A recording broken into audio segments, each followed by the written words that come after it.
కార్యకర్తలకు అందరికీ పేరు పేరున విప్లవందనాలు తెలియజేస్తూ, ఈ యొక్క ఆపరేషన్ కగారు అనేది బీజేపీ తెచ్చిన విధానము.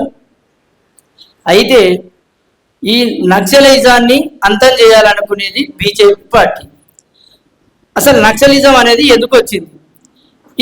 వీళ్ళు ఎవరి కోసం కొట్లాడుతున్నారు?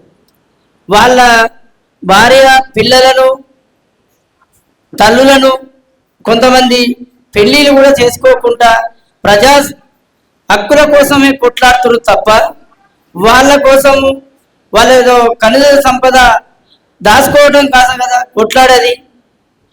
అయితే రాజ్యాంగ ప్రకారంగా ఒక రాజ్యం, ఒక అభ్యర్థి ఎన్నికైన ఎంపీ కానీ ఎమ్మెల్యే కానీ వాళ్ళు ప్రమాణ స్వీకారం చేసేటప్పుడు ఏమంటారంటే, సార్వభౌమ అంటే ప్రతి ఒక్క భారతీయులందరి నా సహోదరులుగా భావించి నేను అందరికీ సమన్వయం చేస్తా అనేది వాళ్ళ ప్రమాణం చేస్తారు.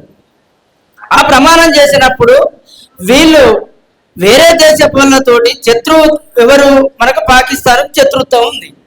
వాళ్ళను ఒక సింధూర్ అనే కార్యక్రమం పెట్టి వాళ్ళని అర్థం చేయడానికి వాళ్ళ మీద బాంబులు వేసారు. అది వేసినప్పుడు వేరే దేశం అమెరికా వాళ్ళు మీరు వద్దయా, మీరు కార్పులు విరమించుకొని అని అంటే పక్క దేశ పోడు చెప్తే పక్క దేశ పోడి మీద కార్పులు విరమించి చర్చలు జరిపినాం. వాళ్ళు ఈ దేశ పౌరులు, వాళ్ళు ఎక్కడ రెడ్డి కావచ్చు, ఎలమ కావచ్చు, ప్రతి ఒక్క కులం వాళ్ళు ఉన్నారు నక్సలైట్లలో.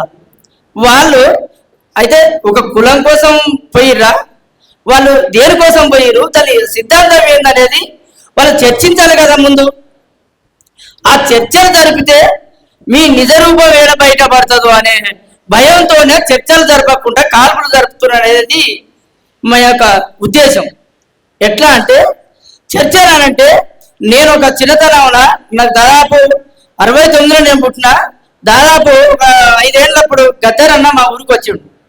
ఏది నక్సలైట్ల పాటలు అవన్నీ, ఆ యొక్క ఉద్దేశాలు అవన్నీ చెప్పడం వల్ల మా ఊర్లో పటేలే నక్సలైట్లలో పోయిన తర్వాత కొన్ని రోజులు ఉన్నాడు, మళ్ళీ వచ్చిండు, మళ్ళీ పెళ్లి చేసుకుంటూ అదంతా అయిపోయింది. రాజకీయంలో వచ్చిండు, రాజకీయంలో వెళ్ళిండు, అంతా అయిపోయింది.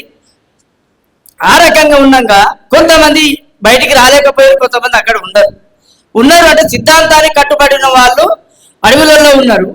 ఈ సిద్ధాంతాన్ని తట్టుకోలేక వచ్చిన వాళ్ళు బయటకు వచ్చారు.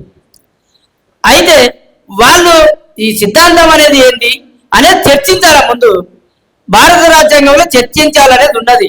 ఉరిశిక్ష పోస్తేనే కూడా అయ్యా నీ కోరిక ఏందనేది వాళ్ళని అడుగుతారు కోట్ల. అది చర్చలకు తీసుకునేంత టైం కూడా లేకుంటే ఏమి ప్రధానమయ్యారు? భారత పౌరులను కాల్చి చంపే ఒక వారసత్వం తీసుకున్నవారు.